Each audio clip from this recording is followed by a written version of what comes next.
Ilmu fikih ilmu percampuran dari ilmu hukum dan ilmu logika. Ketika sesuatu itu tidak masuk ke dalam logika, maka itu bukan fikih. Ya ayyuhan nabi wal kawkabud durri. Menciptakan hukum fikih. Usul fikih. Alat untuk menciptakan hukum fikih. Jadi semua hukum fikih digali di sini. Jadi ketika orang itu paham usul fikih, mereka secara otomatis Bisa tahu hukumnya. Bukan otomatis, mereka kebanyakan tahu hukumnya. Walaupun belum pernah melihat di kitab-kitab fikih. Karena fikih kan ilmu fikih ilmu percampuran dari ilmu hukum dan ilmu logika. Ketika sesuatu itu tidak masuk ke dalam logika, maka itu bukan fikih. Pokoknya dipikir akal gak kena. Loh, nyapa salat kok 4 rakaat? Dua dong 4 rakaat. Ini bagaimana cara menerangkan? Lah ngono. Berarti salat zuhur 4 rakaat ini bukan termasuk fikih karena tidak bisa diterangkan dengan akal. Masuk. Ya, semua fikih bisa diterangkan dengan akal. Tapi sekarang alatnya, dasar-dasarnya menggali hukum fikih dari usul fikih. Itu usul fikih ada yang 250, ada yang 302. Cuman yang umum itu 40. Jadi orang ahli fikih apa lagi? Karena anatomi, tapi aku gak pernah anatomi. Yang pertama, dasar digunakan untuk menggali hukum fikih yaitu al-ijtihadu. Mungkin tak terangnya 10 saya orang kakak mumet. Al-ijtihadu yang layung kodu bil ijtihad. Ijtihad atau pemikiran sesuatu itu tidak bisa dibatalkan dengan pemikiran yang baru. Jadi seumpama ada istihad masalah hukum A, istihadnya ini, hukumnya ini. Terus lama-lama ada ulama lagi yang revisi. Oh, ndak peru. Iki sing luwih tepat. Hukum A iki hukumnya ini. Nah, ketika ada hukum baru ngono kuwi, berarti hukum yang lama tidak bisa terbuang, tidak bisa batal. Makanya itu Imam Maliki, Imam Syafi'i, Hanafi, Hambali ini kan berbeda 4 hukum ini. Masalah hukum itu kan berbeda. Nah, itu kenapa? Pertama yang beristihad Imam Maliki. Nah, istihad Maliki diturunkan ke muridnya Imam Syafi'i. Nah, Imam Syafi'i do istihad dewe. Ketika Imam Syafi'i beristihad sendiri masalah hukum, gak bisa membatalkan miliknya Imam Syafi'i, Imam Malik. Contoh, Imam Malik berpendapat ketika orang berwudu itu wajib mengusap seluruh rambut. Lihat rambut. Begini, karena seluruh rambut. Imam Malik karena di dalam Al-Quran dan dalam hadis itu mengusap kepala. Namun setelah belajar dari Imam Malik, Imam Syafi'i punya pemahaman sendiri. Wamsahu biru'usikum, dan usaplah kepalamu. Imam Syafi'i berpendapat, kata-kata bi ini bukan kepala semua, namun sebagian kepala.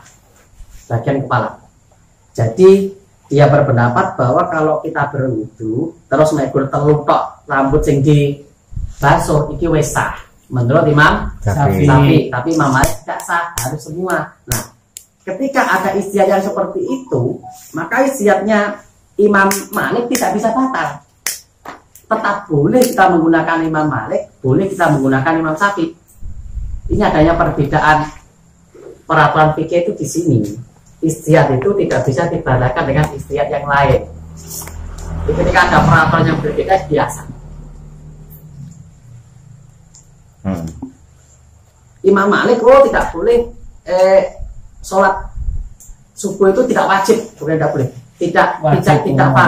Tidak surat abaat kunut. Tidak ada kunut. Nah, namun Imam Syafi'i berpendapat lain. Dia meneliti hadis-hadis akhirnya di sini ada hadis yang agak sokek bahwa boleh surat subuh maka kunut ini surat abaat. Namun peraturan Imam Syafi'i tidak bisa dibatalkan dengan Imam Malik. Jadi kesimpulannya wong sing gene nyalahne kuwi dadi ora ngerti usul fikih. Bukan orang ngerti, pengetahuannya kurang luas. Ya. Belum sinau usul fikih lek ngono. Belum tentu belum luas, tapi orang itu punya ketetapan yang itu sendiri ya. Bukan yang dimaksud dari penjabaran dari kitab-kitab lainnya, ngono lho kan. Tapi begini, ketika orang itu sudah luas pengetahuan tentang usul fikih, mereka punya pendirian. Ya iya. Namun dia tidak akan menyalahkan Orang lain. Enggak. Berbeda. Ada orang yang Kan sumber-sumber kan banyak. Ada orang yang punya pendirian tapi nyalahkan orang lain. Ya. Ini mungkin pengetahuan belum luas. Tapi kalau sudah luas, lah menurut saya seperti ini. Lah terus kayak nek kiai kayak omong-omong piye Pak? Loh, lah kayak dasarnya wis beda. Dan saya tidak bisa menyalahkan mereka. Karena yang diperoleh dia dari ya ini yukui ilmune. Karena sing diamalne yang itu. Ya. Dia belum tahu dari sumber-sumber lainnya. Sing ono bid'ah. Sisi bid'ah. Namun ada namunnya. Istihad dari satu orang, ketika orang itu mempunyai istihad yang baru, maka istihad yang lama batal. Kalau satu orang itu saja direvisi dewe. Ini batal. Contoh, Imam Syafi'i dulu ketika di Irak mengharamkan kulit dari bangkai. Walaupun disamak itu tetap najis dan tidak boleh diperjualbelikan, tidak boleh digunakan apapun. Imam Syafi'i. Namun setelah dia berpindah di Mesir, istihadnya berubah. Didelok. Loh, nek kene oke wong Mesir iki nggone nyamak kulit iki. Dia produksi kulit maju pesat. Maka jika dia di Mesir diharamkan penyamaan kulit dan diharamkan kemanfaatan kulit itu, wong Mesir ya ora entuk perekonomiannya surut. Akhirnya ada kaul qadim namanya. Ya kaul jadid, pendapat yang baru. Dia berpendapat bahwa kulit hewan itu hukumnya halal dan suci ketika sudah disamak. Otomatis pendapat yang dulu itu batal karena dua-dua pendapatnya sendiri.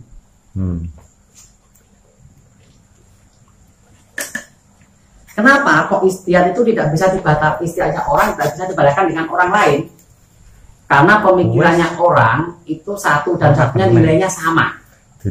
Nilainya sama. Kita kan sering di apa sing rodok sangi sore Sulam Taufik iki Safinatun Najah. Nadom. Di situ disebutkan bahwa istihad atau pemikiran orang itu boleh dituruti atau dikerjakan semuanya. Jika orang yang beristihad itu salah, maka mendapat pahala 1. Jika benar, mendapat pahala 2. Kenapa seperti ini? Ini harus bisa diterangkan dengan akal. Salah diberi pahala. Kenapa salah diberi pahala? Orang beristihad, itu langkahnya 2. Yang pertama, langkah sebelum beristihad mereka melakukan pemikiran, penelitian dulu toh. Hadis teliti, Quran teliti, dari bahasa, dari semua macam teliti.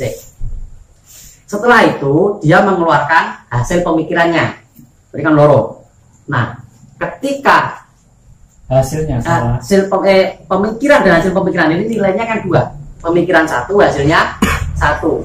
Jika benar semua, maka nilainya 2. Namun jika salah, otomatis yang salah adalah hasilnya. Prosesnya otomatis tidak, karena mereka paham ketika ini salah berarti hasilnya mempunyai nilai 0. Yang ada nilainya cuma pemikiran saja 1, tetap untuk pahala, tetap mendapat pahala. Jadi pemikiran tidak bisa dihilangkan dengan pemikiran yang lain. ada kalanya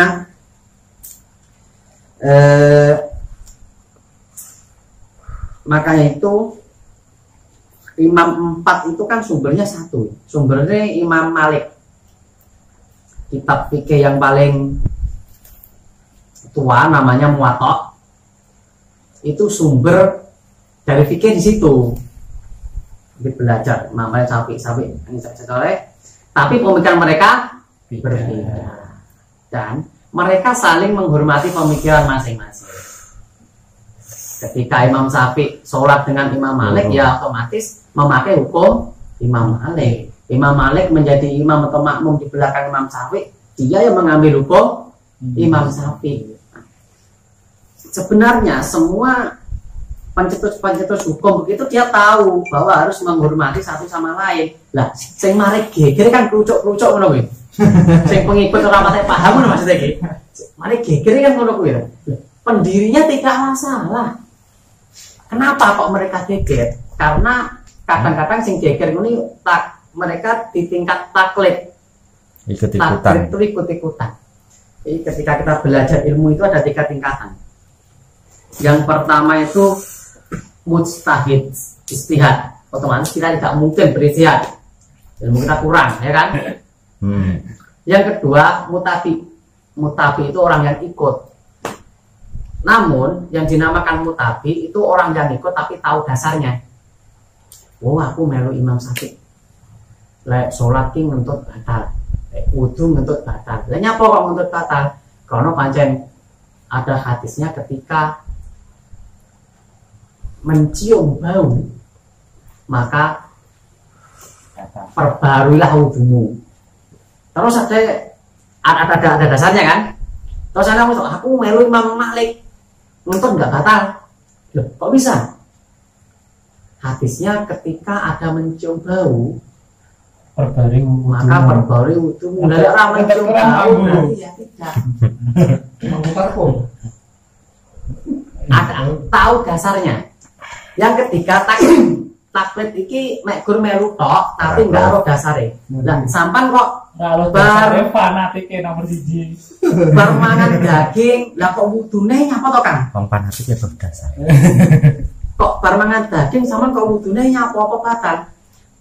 Lah kiai-kiai ku ngono kabeh. Bar mangan daging dhek wudu kok omongnya batal wudune rek. Bar mangan daging. Daging dimasak. Mau makanan yang dimasak. Akhirnya aku yo melu-melu. Nah, ini berarti taklid tanpa mengetahui dasar. Nah, kadang-kadang orang yang taklid ini sampai mereka taklid buta, ini gampang menyalahkan orang lain. Wong yo mau mati ki kudu ditahlilne. Tahlil niki yo dosa, wong liya-liyane kabeh yo tahlil kok. Kok ana wong sing ora oleh tahlilan lho, kayak kuwi peraturan kondi. Saat aku kan biasanya tahlil yo kudu. Ini tidak. Berarti mereka yakin ini mereka cuma taklid, tidak tahu dasar. Lah sama rokan, ya kan dia kiomono. Ya, kadang seperti itu. Yang pertama dia istihad atau pemikiran orang tidak bisa dibatalkan dengan pemikiran yang lain otomatis.